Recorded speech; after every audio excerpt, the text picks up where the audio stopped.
Welcome to Speculative Sandbox, your audio playground for creative storytellers. My name is Vicky Lon, and in each episode, I and a guest will unpack a trope with an eye for world building, character development, or narrative structures.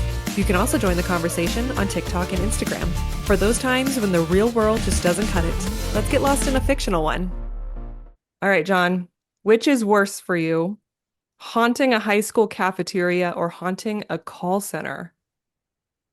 Haunting a high school cafeteria or haunting? Who's doing the haunting? You. I Me. predestined you now. You in the afterlife, you're a ghost. You Okay. you're either going to be haunting a high school cafeteria or a call center. Oh, the call center. That sounds so boring. Really? You never Yeah. know. There might be some, drama that you could observe. Nah, scaring high school kids would be fun. Sort Okay, of get even, you know? there you go. I feel like they would be a little bit more engaged if you were haunting them than They call would. centers. Yeah. Yeah, crank calls versus truly frightening people. Okay, I'll Yeah. take the truly frightening people. Okay, fair enough.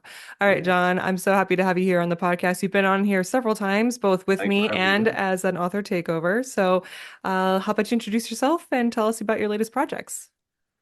Yeah, so I've been doing the author thing officially for writing short stories for decades and getting those published. But rolled out my first novel in 2018 and just released in August. It's called Second Coming, my latest novel, and the reviews are starting to roll in on Goodreads, and I couldn't be happier.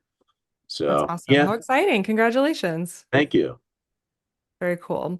All right, so the reason why we're here today is to talk about paranormal places, and you're a bit of an expert with this topic. Can you walk us through why you were interested in this? Yeah, I didn't start out to be an expert. I went into it as I go into everything with an open mind. I started doing what I call haunted reels in June of 2023, strictly for social media content as part of my book marketing work. And social media is perfect to reach the world's youth. You see it, a pretty young woman posts daily videos of herself lip syncing or dancing or putting on makeup, and within weeks she amasses 500,000 followers. Mm-hmm. It's incredible.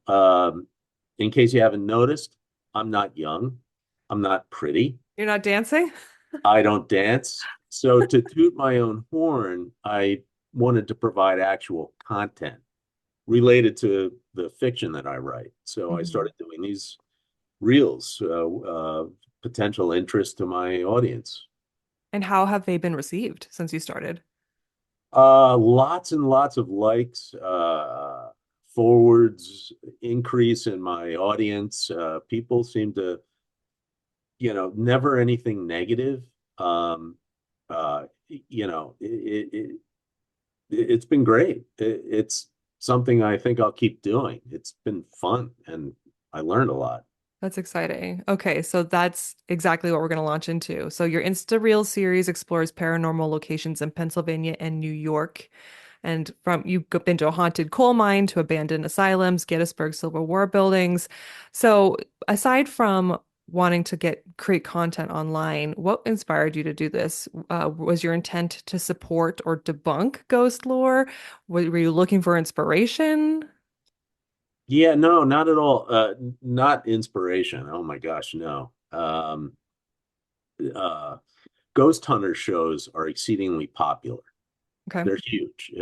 People they keep their audience does nothing but grow.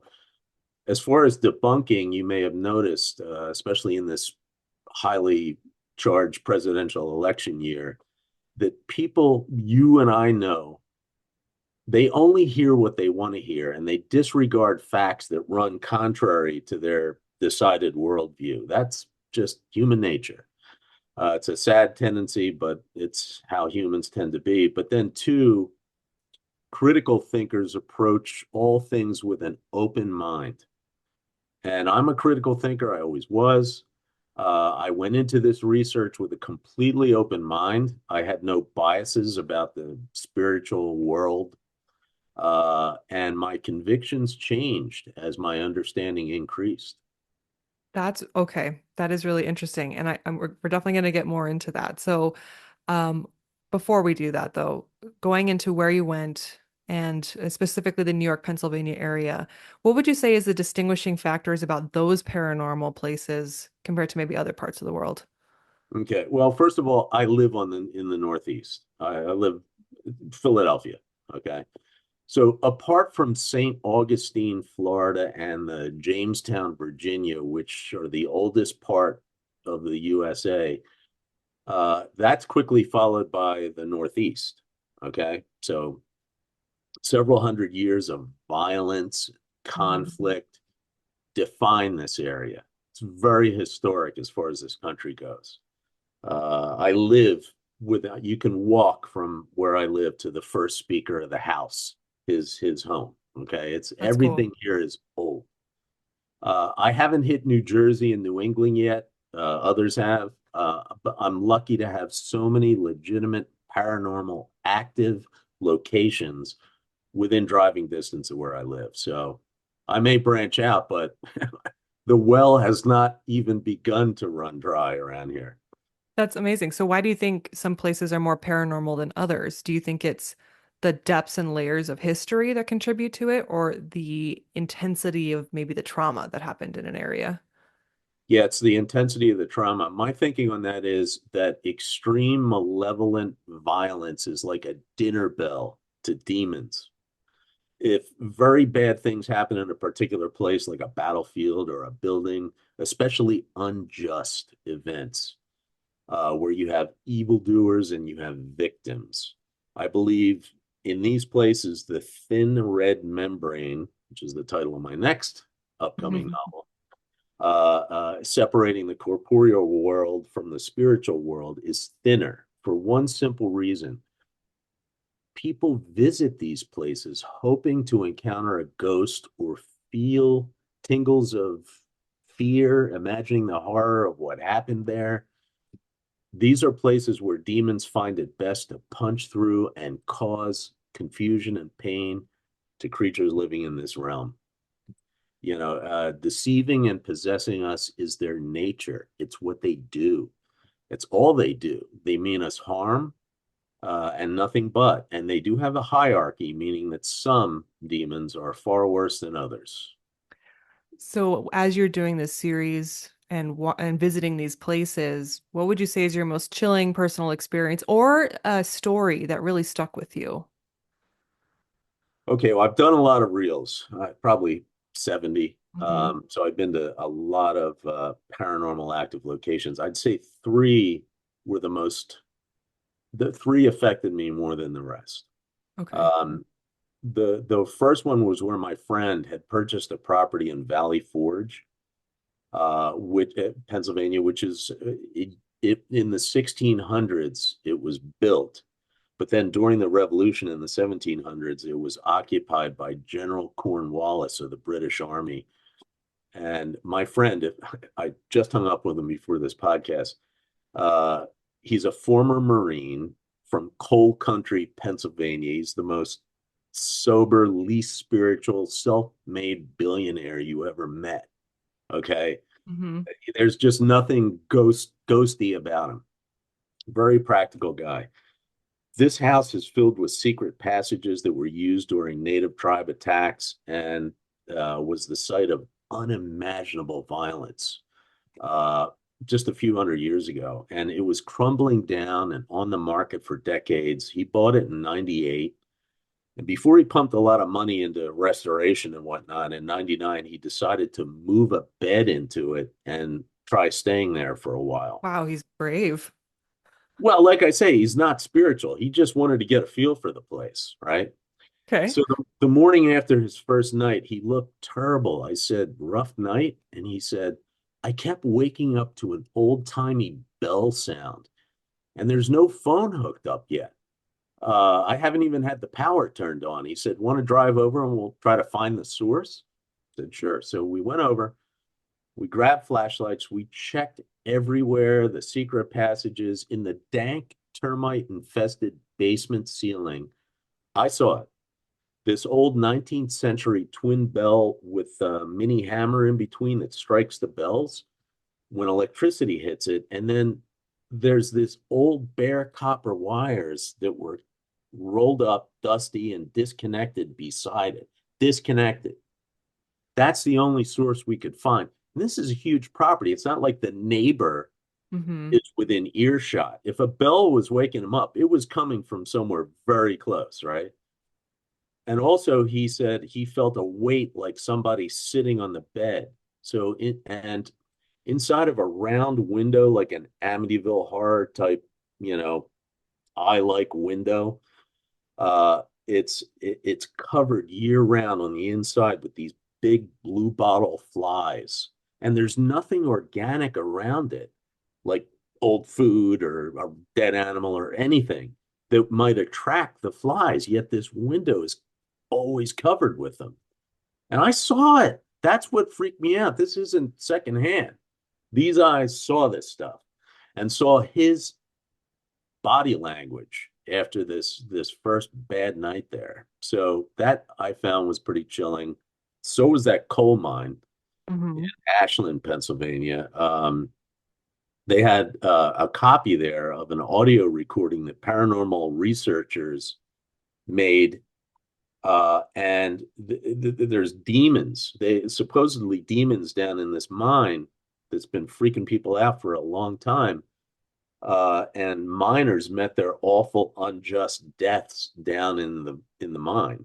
Um, and these coal miner employees that work there, they've been there for decades. They're just very salt of the earth people. You know, they're not given to flights of fancy or wild imaginings. They're just trying to live out there. It's a very poor area, right? And I I spoke to them, and you know, they're all freaked out by the demons that they heard caught on tape on EVP. Okay, so if Ooh. you could see their body language and the look in their eyes when they're telling you about this, you know, you get freaked out. I don't care who you are, you're freaked out.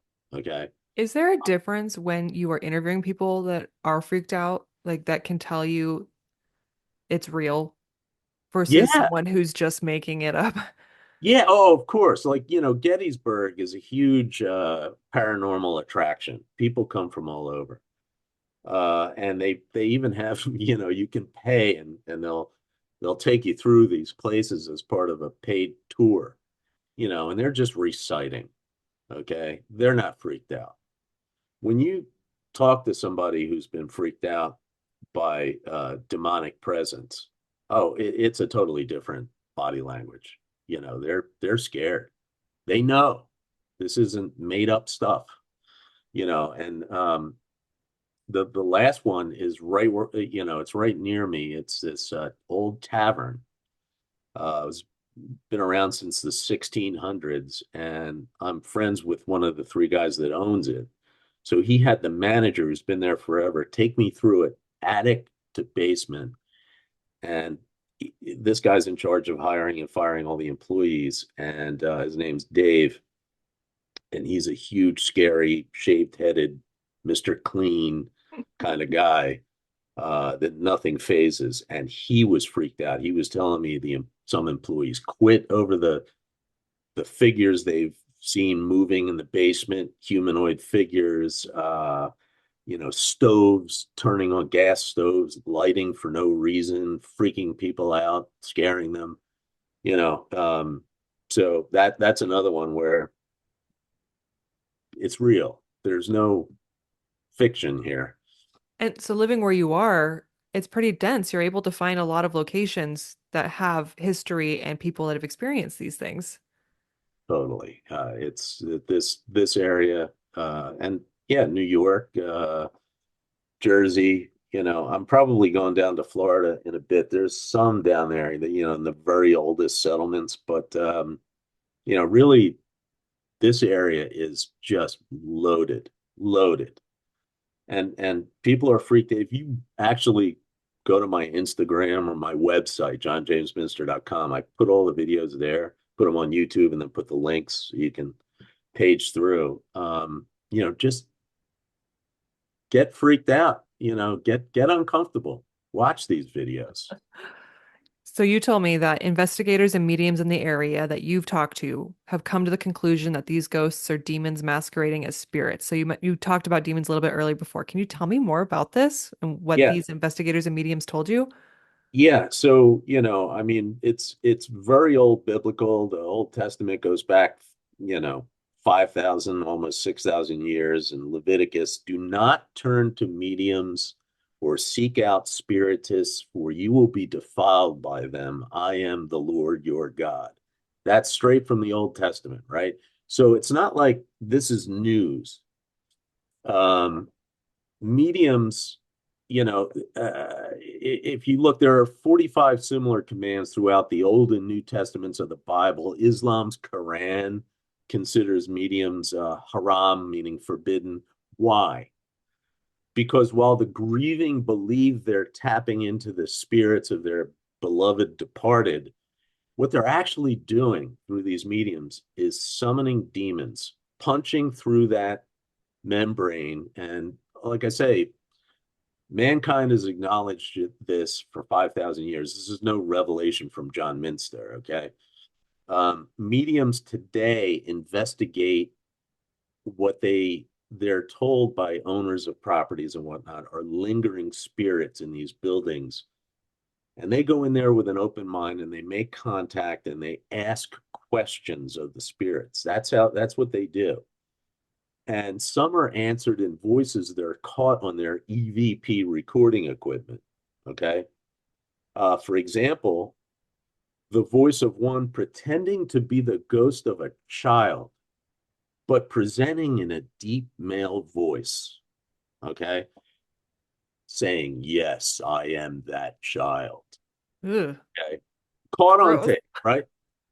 But the voice and the wrong answers to the questions about these supposed ghosts, they're designed, the questions are designed by the mediums and the paranormal investigators and the spiritists to establish the spirit's bona fides, right?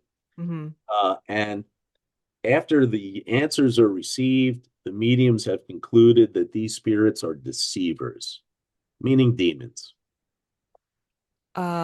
Creepy. Okay, so now I need to now thinking back to your childhood and you're playing with the Ouija board, um, what you might be tapping into, that kind of freaks me out a little bit, remembering what some of my friends and I have done. Voodoo dolls, Ouija boards are a huge one. Tarot cards, you are punching through to a very bad element when you use these things. And So yeah, in this I context, don't does that know. mean de go okay, what is the difference between a demon, a spirit, and a ghost? Because those are terms that are used across the board, right? So Right, does it right. mean So that the ghost in my house is actually a demon and is the spirit of my grandma is not really accessible? You know what I mean? Because if I see it, it's actually a ghost, which is actually a demon. correct. Okay. And again, there are people that believe, and people I love, people close to me that believe they can go to a cemetery and visit a gravesite and talk to the spirit of a dead relative. And if that's what gets you through the night, I'm not going to change your heart on that. But something relatable to answer your question, Vicky, computers, it could be an Apple or a PC, an iPad, a Kindle. They all run on operating systems and programs, right? So something relatable. The same with human beings. What are we? Bags of blood, animated meat Mhm. shells. Where does the energy and the consciousness come from? Um, that's a program. These are programs, and we each have them. And after our gadgets slowly crumble apart, what happens to these energized programs? You know, uh, Spirits, ghosts, if you will, the great bioprogrammer who created our programs gets to decide what happens after the hardware goes. What happens to the unique energy and the memories and the feelings and thoughts that defined us while we were in the boxes. So, if we study the Holy Bible and Scripture, some high value programs return directly to the programmer, like Yeshua, which Christ, Jesus, his real name was Yeshua. The Bible tells us returned to the Father, the programmer. Isaiah the prophet, Abraham, Moses, great patriarchs, they returned to the Father right away. The apostles were told they would return to the Father right away, right? Um, but others, me, I'm not special. Lazarus, right? Perfect example from the New Testament. Lazarus fell asleep. Okay. Jesus went to waken him, right? Yeshua. He did not, when Lazarus returned to his body, he did not regale them with tales of heaven and, oh, it was a big party and now I'm back here again fighting for a living. It wasn't like that. He was asleep. And that's how it is with human programs. They enter sleep mode until the day of judgment. We are promised a day of judgment. So spirits that entered sleep mode 1,000 years ago or 10 minutes ago all get judged on the same day. Okay. So some spirits go right back to the programmer, others get judged, right? Ghosts. What do we know about ghosts? There's a Holy Ghost, the Holy Spirit. It's part of the Trinity that is God. The Bible talks about that. So spirits are programs, ghosts are programs, angels are programs, demons and Satan himself are programs. Okay. Um, and what is demon? It comes from the Greek word daemon. It meant spirit or supernatural being. So, certain spirits are sentenced to this rotating rock in space that we call Earth. You and I were sentenced here. Satan and his fallen angels, demons, sentenced here. Uh, um, so there's all kinds of what is a ghost? What is a demon? What is a spirit? It's all programs. They were created, they were engineered, and they have different usefulness to the programmer. So then, what does this mean for when we're talking about anytime you witness something of that seems supernatural, paranormal, and it's really a demon kind of masquerading as the child, as your relative? What does this say about a lot of the TV shows, the ghost hunting shows, where they're seeing things? Does that mean that we're seeing them kind of in encountering dangerous situations, or are there circumstances where things are fabricated? What does this mean for what we've witnessed ourselves on TV or on YouTube? Yeah, I believe some of it is fabricated. Some of it is absolutely real. Who I can't trust entertainment. So, who can you trust with this stuff? Uh, so there's Billy Hallowell has a podcast. It's a very good podcast. It's called Playing with Fire, and it covers demonic realities in detail by interviewing those who were closest to it. Okay. For example, former New York City paramedic and police officer of 20 plus years turned demonologist. His name's Chris DeFlorio. So Officer DeFlorio saw all the worst of the evil in the streets of New York. And as time went on, God grabbed hold of his heart. He became Christian.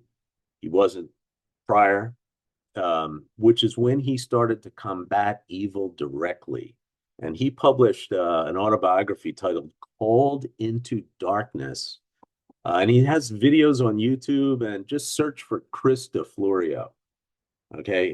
You won't find a more believable, New York cops have seen the worst, right? They're just, I don't know. They're not given to, you know, playing games, lying and staging things.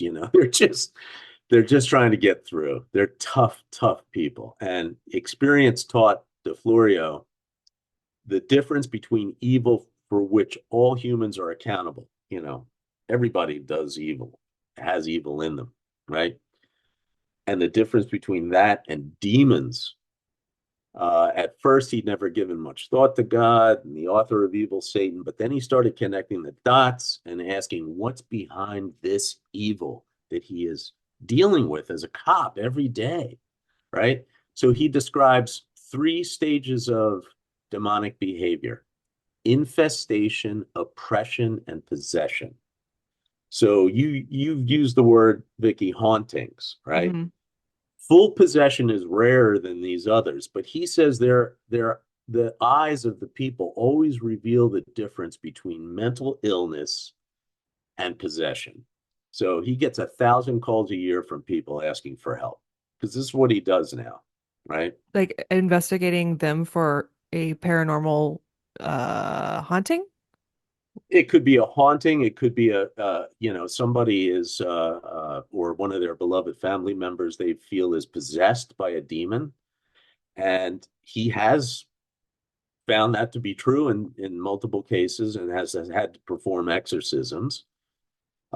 He's had to partner with, he's not Catholic, but he's had to partner with Roman Catholic experts, exorcists and whatnot. But he goes out and at least triages what's going on here. Is it infestation, oppression, or possession? Okay, so he triages it, figures out what's needed. Okay. Um, and again, Ouija boards and whatnot, who knows how it happened?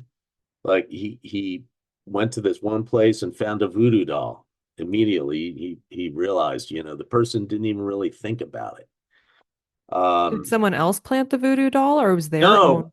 no, just like you when you were a kid playing around, somebody probably went to New Orleans for Mardi Gras and brought back a voodoo doll. But any tool that punches through is you may open you may open something and let something in that you never intended to, Hmm.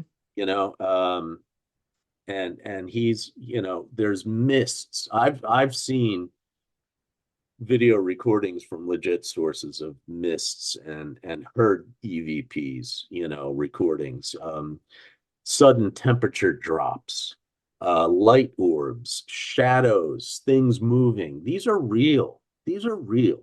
Hmm. Okay. They're not hauntings, they're infestations, and some of which are oppressive infestations. So, God allows demonic activity for his reasons. And the only path to peace is for victims to come to God.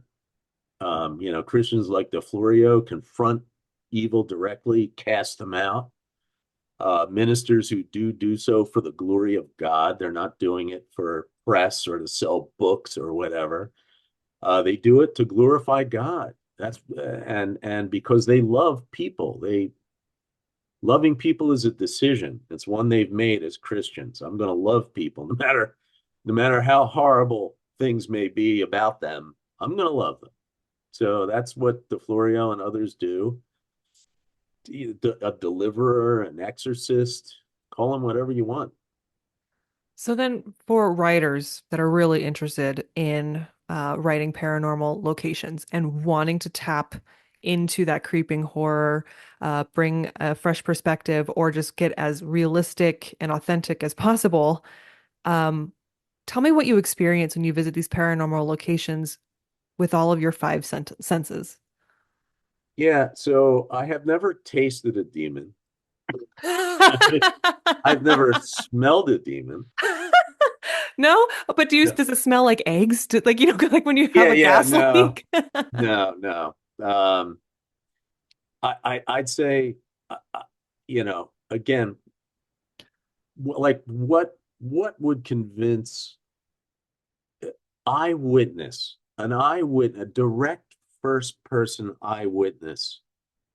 And if you're old like me, and you've spent decades and decades of studying people and reading their body language and getting more from the unspoken than you do from the spoken. Okay. When you look at somebody that's been challenged by evil, by, infested or oppressed, God forbid, possessed, um, Sorry, you, one sec. I don't know if you can hear the banging on my door. It's not a ghost. It's my dog. I'm oh, still listening. I'm oh, gonna let her in. that's cool. Sorry. I thought maybe I could ignore her. Yeah, no, Keep going. no, can't ignore dogs. Yeah, I would say for my readers, you know, some of them some of them have some of them have experienced firsthand, and people I know have experienced evil firsthand, and that is what has informed me. Do you ever worry that by going into these places that you're inviting attention or that whatever you encounter is going to follow you out? Great question. No, not one bit. I mean, Really? spiritual warriors like DeFlorio will tell you to know your enemy. Researching demons, which I do a lot of for my fiction work. I am like a demonologist at this point, but researching them does not invite them into your life. I hope my books move only one person to open up and think critically and seek a deeper understanding of the spiritual realm, maybe a personal relationship with the great bioprogrammer, whatever you want to call him. If but I feel completely inoculated. They're not following me home. I don't invite them in. Um, Researching demons does not invite them in. Kids doing cosplay on Halloween. I see a lot of crap on social media, Christians advising other Christians, don't let your kids participate in Halloween. Come on, dressing up as a ghost and going around begging for candy is not inviting demons into their lives. Okay. It's just not. But all this occult stuff, tarot cards, black masses, innocent things, you know, asking a magic 8 ball, Ouija boards, voodoo dolls, you run the risk. Mm. You do run the risk. And what about the act of writing your books? Are you invoking any attention? Hopefully, again, You're like, give me all that attention. yeah, yeah, no, You're like, books, you obviously, at least ghosts, can you pay for my reading my books then? yeah, no, it's, believe me, I'm not in it for the money. I made my money. No, I would love for someone to read my books and then think. The books are designed to make people feel, to hmm absorb and pull them in and hold them, that's entertainment. But hopefully they also make people think because people don't often think about the spiritual and what could be more important, what could be more important. But yeah, people deny the existence of spirits. Good luck with that. So, speaking of thinking critically, should there be a degree of skepticism in any storytelling relating to ghosts? Yeah, I absolutely. I mean, look, here's my opinion. Vampires and werewolves are actually cover stories for early serial killers. These small European villages where residents refuse to believe that one of their own could have done this grisly bloodletting and gruesome murders. I mean, we know the names Jeffrey Dahmer, and that's not a new thing. That's been a facet of humanity forever since the beginning. You always have these truly evil or possessed or infested or people.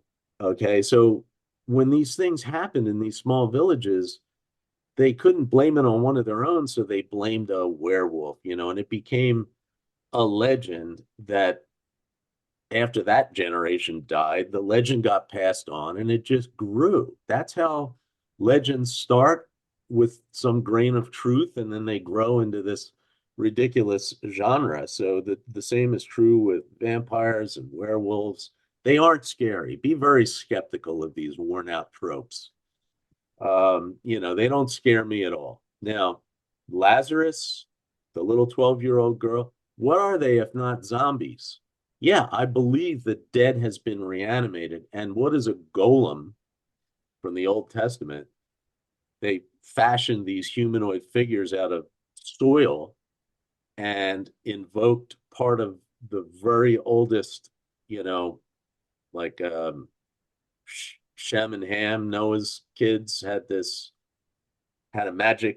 some magic, and evidently it was used to tap the bioprogrammer and insert a program into an inanimate flesh, not even flesh, soil. Okay.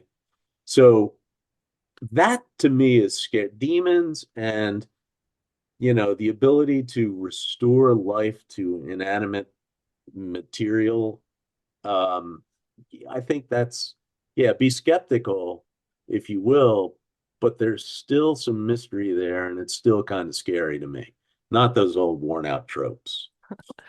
Okay, John, let's play a game. I did not send you questions related to this because I always like to put my guests on the spot in a fun way because I know that you can handle this. So, all right. We're going to workshop different locations to make them paranormal. So, I'm going to give you a location and you're going to tell me what someone might experience in said location. Okay? All Okay. right. McDonald's. Paranormal? Hmm. What would happen to you in a McDonald's? Uh, in a McDonald's. Okay. Um, Gosh darn, the ice cream machine magically starts working. Oh, okay. I was going to go with the bathroom is haunted. The bathroom. Okay. Okay, next location, grandma's house. Grandma's house. My grandma had a collection of clown porcelain figurines. She didn't actually want them. She was very religious. She was Catholic, and somehow someone got her one clown figurine. She put it in a little case, and then everyone saw it, and then everyone just started buying her clown figurines. She had this huge collection of clown figurines, and someone said, "Do you even like those?" And she's like, "No, I actually find them terrifying." And at some point, she got rid of them all and replaced it with a cabinet full of angels. Oh, good. Surround yourself with beautiful things. Grandmas are so wise. So in my case, it would be the clowns. The clowns I, are haunted. yeah, I, Or the clock. You know, when you're staying at grandma's house yes, and the clock just ticks real loud at night? yes. Hmm. I totally agree. I agree. Okay.